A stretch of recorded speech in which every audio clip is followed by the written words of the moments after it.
panelists on stage for this. We have Mr. Ramesh Babu, founder and MD, Seashell Logistics. Huge round of applause for Mr. Ramesh Babu. How has your experience been in terms of getting access to capital? What are the challenges you faced, and how have you overcome those challenges? Thank you.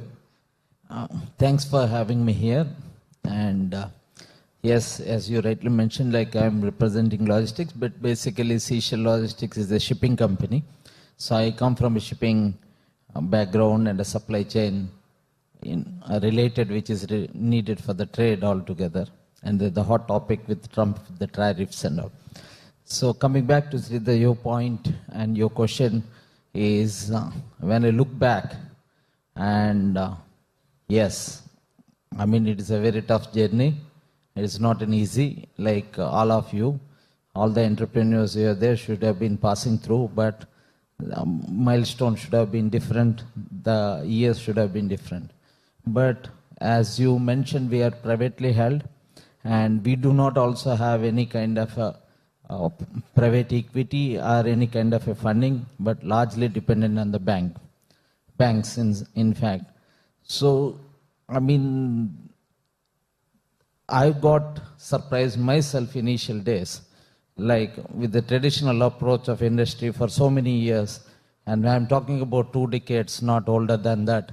So when banks come back, because we are in shipping industry, shipping is mostly of service, and banks come back and say, we only understand manufacturing, and we do not have an understanding of non-manufacturing asset-light model. And it is very surprising and it is shocking to me, how do we make them understand? And when we try to make them understand within the closed door and try to make 2, 3, 4 gentlemen, whoever is there, at the chain, but they come back and says that we have a policy, and that too, I don't want the name, but the biggest of the big banks, in fact, PSUs, they come back and say that it's a policy, like wherein we do not recognize other than manufacturing. That's a very narrow kind of a mindset, and it is very difficult and to get a convenient way of making them understand. And the next thing comes back is a bookish culture, bookish approach, or policy approach, and the risk parameters which the banks come forward and try to put it across. So unless you can scale and your success turns wherein it is an exemplify kind of a success, the banks, including the new modern banks, I'm not talking about the current date, which is with all venture capitals, which is available now in the current regime, about maybe a few years, less than a decade or so, but with all new technology again. Now, mine is a conventional trade. Shipping is not new. It is a conventional trade running from centuries.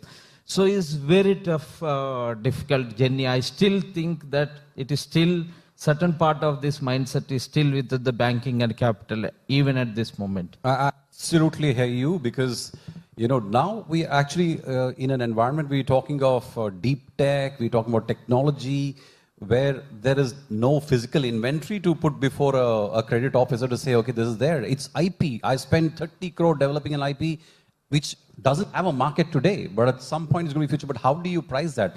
So before I go to both Ashwini and Abhishek, I want to talk to both Huzaifa and you a little bit about this whole collateral business, because that really is what is keeping a lot of the SMEs away from the credit market, because many of them, majority of SMEs, I would say 35 to 40% of SMEs don't have collaterals to give because they are so small, they're in different businesses. If I'm in services business, what collateral am I supposed to give? So how do you address that challenge? See, I think when we look at the financial sector in general, let's take the SME and the MSME sector. When a large company, a large cap company goes to a bank, he'll probably get an interest rate for working capital at 9-10%. You go to the SMEs who have the same business model, the same product or service, they offer it at 15% interest rate purely because of the rate, of the risk, sorry. Risk profile. For the risk profile. Now that 5% on your income statement hits your EBITDA margin. Now, are you playing on the same are you playing on the same field, on the same playground? So I think the financial sector needs to re-look at this. Yes, you can take collaterals, assets, and all these kinds of things. Today, even a brand today in India, unfortunately, is not valid. As in Kingfisher case, we kind of saw it coming out that the trademark Except was on the balance sheet as a goodwill, that's all. yeah, Entry. exactly. But that is what you do the business with. Yeah. Now if you're getting a higher interest rate for just being a smaller company, and the bankers sitting across say, yaar, ye nahi karega ye. Par wo bada wala kar jayega. So I think this is the challenge we need to address first. So, any ideas on how this whole issue of collateral should be addressed by bankers? Any ideas on what you would want to recommend to them from a policy change perspective? Yeah, I think it's a big question. We need to be other side of, we need to be in their shoes also to understand more.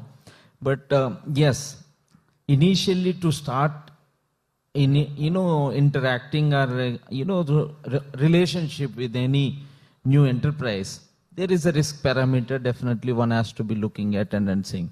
But once the business model is understood, it's not the collaterals which the bank should be looking at.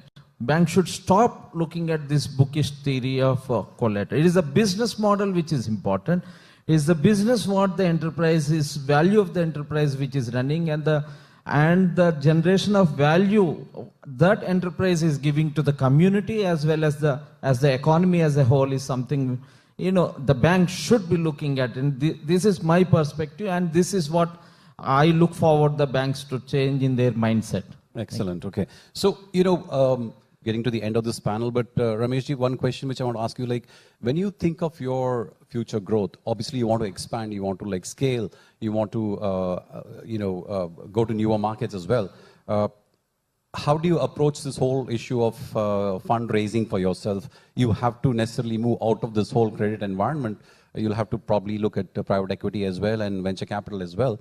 What are the challenges you're going to face when you think along those lines? I mean, this was the question which was asked by ourselves internally. Maybe I can turn back my milestone calendars and look at probably should have been 10, 12 years line. I know about it was 2013. Yes, it was 2013. We had more than 8, 9, couple of two people, less than 10.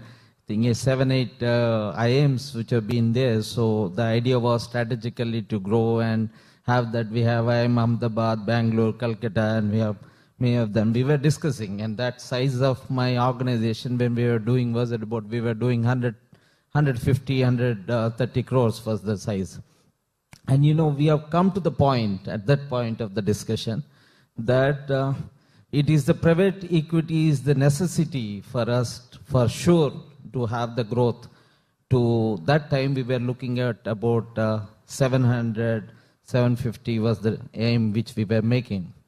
So then we did some exercise and wanted to do it and all that. For some reason, as he has mentioned, so we took it. For me, it was like I want to stretch the boundaries and see what the thought process to what level of scaling which we would be able to do. And believe me, with today is 2013 and 2025, about 12 years and 4 years to be reduced. About in 8, 9 years from that time, so we could already cross 1,000 crores without having a private equity in place, without having the fundraising which is being done in place. So all this could be able to done when you have trust build up in the banking systems which is there. And now we always have rushing up. For the last, I can say, we did some road shows, not that with the consultant and all that.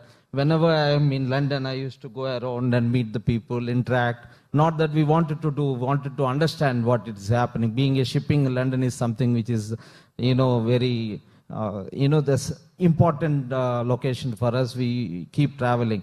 So now, for the last 6 years or 5 years, I can say, there's a continuous flow of knocking which happens to us saying that we are interested, we keep interested, we wanted to do you wanted to have it and all. So I think there is no challenge in private equity to happen with the doors being open from Indian perspective. but the right platform need to be looked at for the entrepreneur to do. One has to do the homework properly. One has to have a business model with the governance and the transparency, and having the best business model and the product which makes the industry to accept it. I think that now the challenges have been reduced, but I cannot compare with someone who is a startup which wanted to do it the day one and wanted to do business with the investors' money. That would be a perspective which will be different. But whereas I am looking at we have scaled up already, and they wanted to have the benefit, and we also wanted to have a magnificent growth beyond which.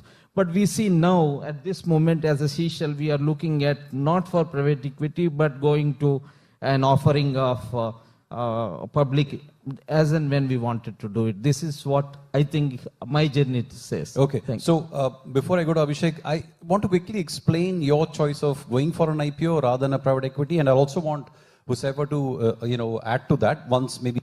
Sure. Why did you decide IPO and not, let's say, get a private equity investor and then IPO? The private equity is a catalyst for you to reach certain, 3x, 5x, whatsoever, which there is a catalyst for you to go.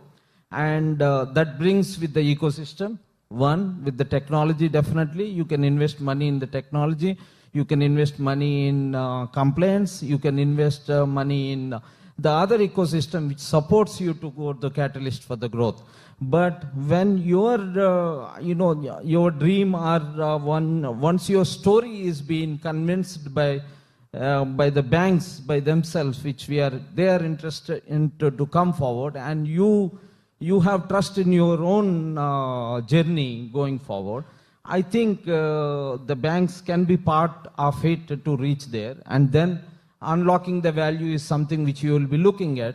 So that is where the IPO will come out. Right. So what I hear is that possibly it's a good idea to list once you reached a certain scale, where compliance is just a small part of your overall activity, and it's not going to take a management bandwidth in terms of compliance. So I think that's a fair point. Yes, please go ahead. Yeah, I would completely agree with his viewpoint when you are looking at an organic growth.